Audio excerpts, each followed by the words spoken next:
김동섭의 인사이트 시간입니다. 곧장 만나뵐게요. 안녕하십니까? 안녕하세요. 네, 미국장에서도 이 기업들 실적 발표가 정점을 향해 가면서 네. 기대감이 좀 둔화되고는 있는데요.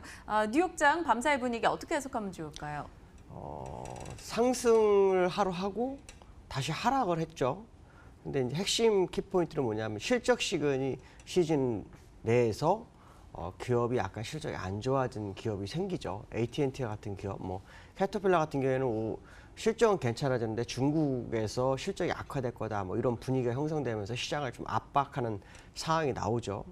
전 세계 시장에서 가장 강한 미국 시장이 사실은 이슈가 별로 없습니다. 그 이슈가 없는 상황 속에서 실적 시즌을 맞아가지고 버티고 있는 양상이다라는 부분인데요. 그저께 양봉이 나와서 이거 슈팅 구간까지 가나라고 했는데 슈팅 구간 못 갔고요. 다시 회귀를 하는 모습이 나왔습니다. 기술적으로 보시면 일봉 상황으로요.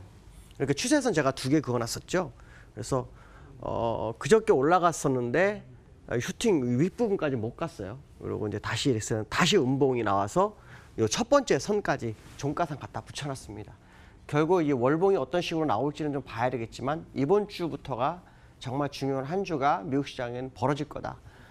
치고 갈 건지 내려갈 건지. 물론 치고 가도 월봉상 갈 수 있는 공간은 제약돼 있지만 어쨌든 일봉상으로는 치고 갈 건지 안 건지 결정하는 한 주가 될 것 같고 아마도 이제 이 거래일 남았죠. 그러니까 오늘 밤에 내려오는지 저 윗부분을 돌파하는지 이게 이제 시장의 관전 포인트인데요. 문제는 재료가 없다. 이거에 우리는 생각을 꼭 해야 된다는 거죠.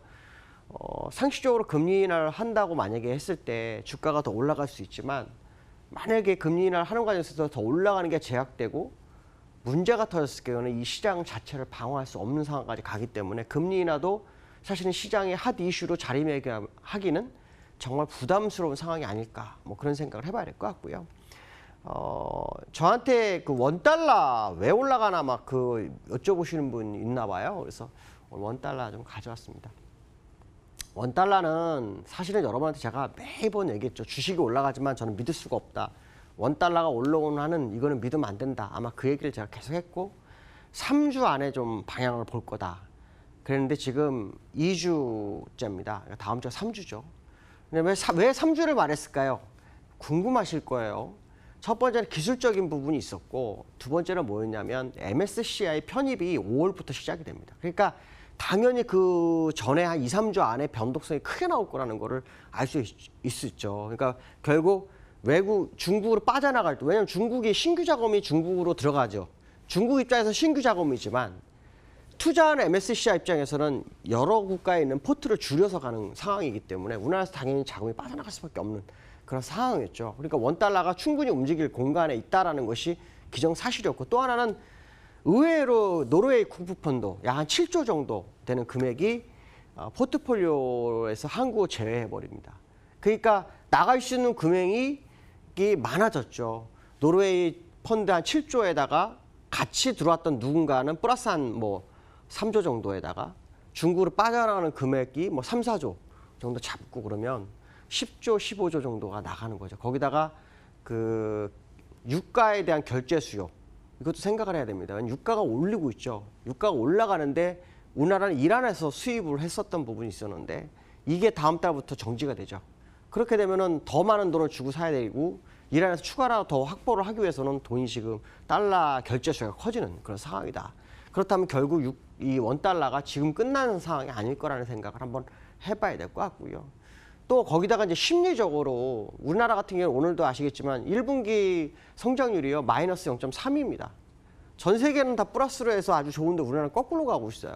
그러니까 이런 상황이라고 본다면 주가가 오르지만 투자가들 입장에서는 안전자산을 좀 사야 되는 상황이죠. 그러니까 달러 쪽에 살 수밖에 없는 그런 구조적인 부분이 지금 달러를 끌어올린다라고 보시면 됩니다. 문제는 뭐냐면 이 달러가 올라가면 우리나라는 과거사를 보면 항상 위험자산과 반비례를 했어요. 그러니까 반비례를 했다는 것이 뭐냐면 원달러가 올라가게 되면 아무리 진짜 좋은 회사도 우리나라 시장은 밑으로 내려가는 게 굉장히 높다는 거죠. 또 하나는 이제 걱정되는 것 중에 하나는 물론 100% 과거 사례가 다 맞지는 않지만 지난번 2000 붕괴했을 때 우리나라 환율은요 1130원이었어요. 근데 오늘 장중한 때요 1100 11원 전까지 갔었어요. 그리고 지금은 1,159원이네요. 자, 이런 부분들을 본다면 환율과 주가가 너무 괴리가 큰 거예요. 괴리가 크다는 것은 누군가는 이 시장에서 공격적인 매매라기보다는 조금 부담스러운 상황이 아닐까라는 생각합니다. 그래서 저는 그런 생각이 좀 들었어요. 그 노르웨이 국부펀드 발표가 난 다음에 오늘 외국인이 계속 매수를 해요. 그래서 이거를 순수 매수로 볼까에 대한 의문점을 좀 갖기 시작했어요. 무슨 말이냐면 노르웨이 국부펀드 혼자 들어오지 않습니다. 들어오면 그 주변에 있는 같이 따라 들어오는 그 외국인이 생기는데 그들이 그냥 매수만 했을까요? 공매도도 쳤을 거라는 거죠. 그러니까 그런 공매도 금액을 다 메어놓고 나가는 과정, 뭐 이런 그 외국인 매수세가 될 수도 있다라는 생각이 점점적으로 강화되고 있습니다. 자, 그 얘기는 무슨 말이냐면 지금 원달러, 우리는 지금 원달러 하나만 보고 가는 게 현재 시장은 맞을 거라는 생각이 듭니다. 그래서 원달러를 보시면 제가 아침에 기술적 분석을 잠깐 해놨는데요. 일단은 이 주봉상으로는 이 정도가 잡힙니다. 1220원. 그러니까 아직도 많이 남아있을 확률이 굉장히 높다라고 봅니다. 1220원 정도까지 가능성이 열려 있다. 그렇다면 원달러가 거기까지 간다면 시장이 지금 버티는 거 이거를 우리가 100% 신뢰해야 될까에 대한 의문점 좀 가져봐야 될 것 같다라고 말씀드릴 수 있고요. 두 번째 이제 수급적인 부분인데요. 외국인들이요. 그 비차익하고요. 현물을 삽니다. 금액으로는. 근데 그저께부터 착시 현상입니다. 이게 무슨 말이냐면 물량은 팝니다. 그러니까 외국인들이 과거 형태를 보면 자기들 빠져나갈 때 대형주를 받쳐서 매수 금액으로 잡아주고요. 그 다음에 물량을 던집니다. 근데 지금 오늘은 매도입니다. 근데 어저께 같은 경우에는 제가 일자로 한번 볼게요. 일자로 봐서 어저께 같은 경우에 이제 수량을 한번 보면 이렇게 다 매도입니다. 매도. 다 매도입니다. 다 매도. 프로그램 매수도 매도입니다. 매도. 근데 오늘도 지금 비차익에서 940억 들어와 있거든요. 여기 보시면 940억 들어왔어요. 이것도 수량으로 한번 볼까요? 수량으로 보면은 예, 매도입니다. 매도. 물량 매도입니다. 그러니까 이 얘기는 무슨 말이냐면 대형주로 받아놓고 그동안 들어왔던 종목들을 털고 있는 거라고 보시면 됩니다. 그 종목이 털어져야만 대형주가 나중에 나가거든요. 그러니까 지수 하락이 지금 된 거라고 보기에는 좀 어렵지 않을까. 그렇다면 제가 여러분한테 꼭 해주고 싶은 얘기인 겁니다. 원달러의 방향을 꼭 지켜봐라. 지난번에 말씀은 1120원이 깨져야 진짜인데 그게 안 깨졌기 때문에 좀 믿기가 부담스럽지 않나 이렇게 말씀드렸었는데요. 이 부분을 감안한 매매가 좀 필요하지 않을까 이렇게 말씀드리고 싶습니다. 오늘 여기까지 하겠습니다. 감사합니다.